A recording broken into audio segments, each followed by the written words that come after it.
Well, hi, everybody. Welcome to the next episode of Final Cuts. Today, this is a series called CommTALK, which we're kind of following up. And we have a special guest. He is Frank Favaro, the founder of ServeCentric, and also a customer service expert. Frank, great to have you here. Yeah, it's great to be here. Thank you. Awesome. So this series is going to talk about customer service. And basically, there's three pillars from what we're seeing in this. And today's going to be kind of like the culture of customer service. Okay. And I don't know about you, but I have had tremendously bad and tremendously good experiences with it. And what are your thoughts? Culture, great topic, right? I think it's a buzzword right now. Yeah. So you hear, oh, what's our culture? But Yeah. or we want to create a culture. You already have a culture, number one, right? Good or bad, right? Yeah, right. Yeah. Well, your family there's a culture within your family. There's a culture within your team. Yeah. There's a culture within your department and your company. So, what does it feel like to do business with you, and what does it feel like to do business, with you as a client and also as an employee, right? So that's that culture piece. So when we really talk about culture, I think it comes back to purpose. Like companies that excel in delivering great service, they really emphasize it's more than just business. Yeah. You know what I mean? Yep. There is an actual purpose for what they do. And it's not something that is just a slogan on the website, where, when you walk in and ask, like, what's your culture? What's your purpose? People understand it. People know it because it's talked about and it's important. Yeah. So that's the difference. When we really look at great customer service companies versus their competition, they really are acting with purpose. And we want that because we're all consumers every single day, right? Whether, we work in our business, but then we also put our consumer hat on. And the companies that we really connect with, that we're really loyal to, they have purpose. Yeah. Don't you agree? Oh, yeah. And, what's shocking me is how many don't have purpose, or at least the people on the front line are not comfortable with it, or just never were trained. And you can always tell those people, the ones that never say, oh, I'm really sorry for what you're going through when you complain about something, or, well, I really don't know what we can do here. You have to follow the guidelines of the, whatever it might be, Yeah. And I'm assuming the percentage is much higher on that end as it is on the other. But then on the other side of it, I've seen very large companies, same issue. Yeah. And I just don't know where that goes. I think it goes where, everyone is looking at, WIIFM, what's in it for me? How's it impact our bottom line, right? Yeah. And for a lot of companies, it's hard to quantify the impact of poor service or great service. Yeah. And they really don't understand it because it's not a line item on the P&L typically. Yeah. Right? Yeah, that's exactly right. And, you look at it and these guys that are, just answering the phones every day, they're getting an hourly rate. They don't see any advantage to being nicer to somebody. And a lot of times, we talked about this before when we were off camera about the supervisor. I've had some good experiences, but then I've had the same experiences with a supervisor when you call them in to any type of a situation. They'll say, well, that's what you can do. That's it. And you feel it's like, wait a minute, I'm feeling ripped off in this whole situation. Why is this happening? Right? It really starts back, and I'm going to rewind here a little bit, but it really starts when we really break it down and we really examine it closely. When I went to school, you went to school, right? I think I did. I think I did. It's so long ago. That's right. There's a piece of paper somewhere. But when we went to school, Yeah. we were taught through our education system to memorize facts. Yeah. Okay.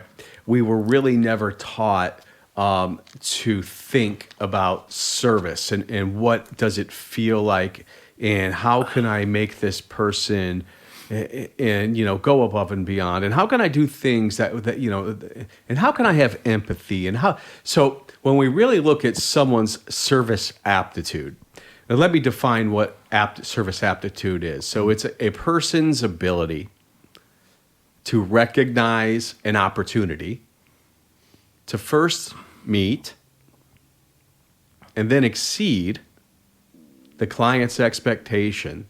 And here's the last 4 words, and these are really important. It's regardless of the circumstances. Right. So it's a person's ability to recognize the opportunity to first meet and then exceed the client's expectations, and it's regardless of the circumstances. But think about this. We weren't taught how to do that in our school systems. No. We weren't taught how to do that in college. When I go in and I consult with these companies all over North America, and I ask them, how many of you took that class? There might be one person who has had some sort of service aptitude training. So we aren't taught how to serve. Managers aren't taught how to serve either. So, and most people say, well, what's great service? Well, it's, go out there and follow the golden rule. And I love the golden rule, right?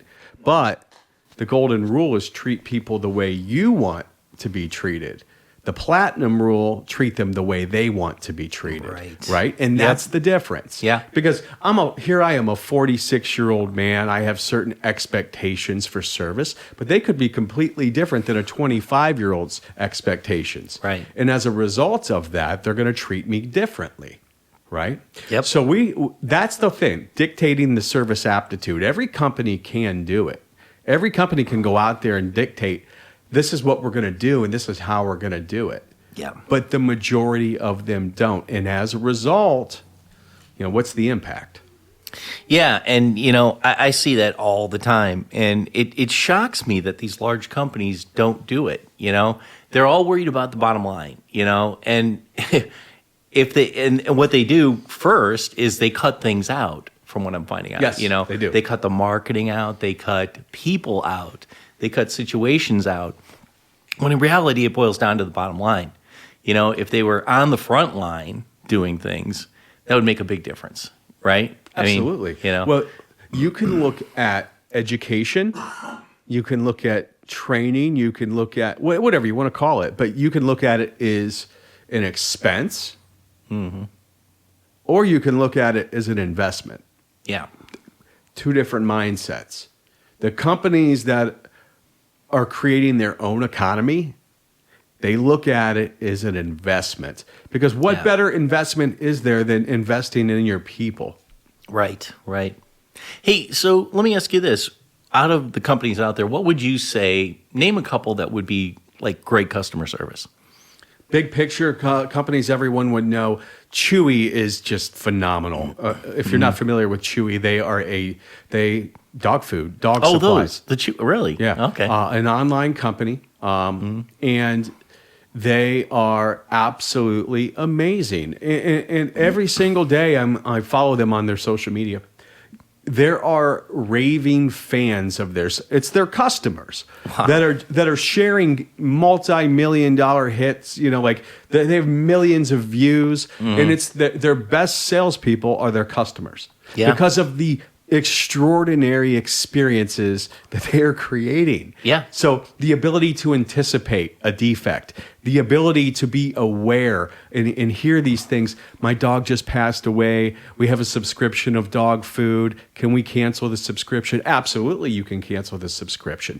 But not only that, they send them a card, a week later with flowers, and we're so sorry for your loss, because our pets are our families, right? Right. Oh, yeah. So it's a big deal. Yeah. But they really have that empathy piece down. They have that anticipation piece down. They have that ability to go above and beyond completely down.